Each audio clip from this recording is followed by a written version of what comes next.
जय श्री कृष्णा दोस्तों। आज की हमारी कहानी है समस्या चट्टान सी। पुराने समय की बात है। माधोपुर गांव में एक किसान माधव नाथ रहता था। उसके पास खेती करने के लिए एक बड़ा सा खेत था। इस खेत के बीच में एक बड़ा सा पत्थर था।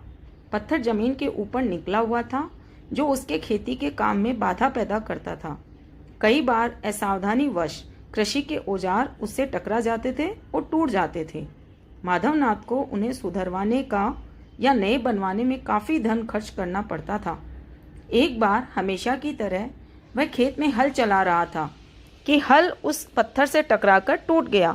उसने सोचा कि हमेशा पत्थर से नुकसान होता है, क्यों न पत्थर को खेत से निकलवा दिया जाए। दूसरे दिन उसने आसपास के गांव से अपने इष्ट मित्रों को खेत पर बुलाया।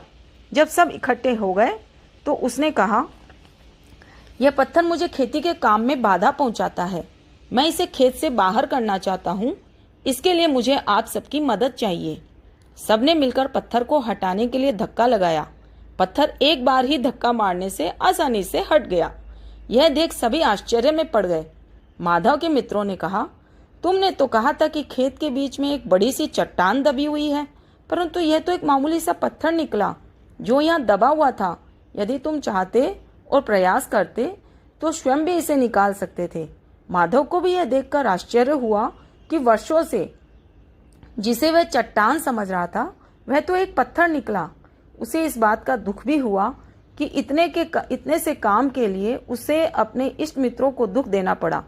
वर्षों से जिसे वह बड़ी चट्टान समझता था, वह तो मामूली पत्थर था। इसे वह पहले ही हटा देता तो उसे इतना नुकसान नहीं उठाना पड़ता।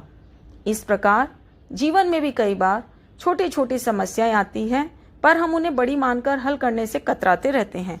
उन्हें टालते रहने से कई बार हमें नुकसान भी उठाना पड़ता है। अगर हम समस्या का हल तत्काल निकाल लिया करें तो जीवन को सुखमय बना सकते हैं। जय श्री कृष्णा।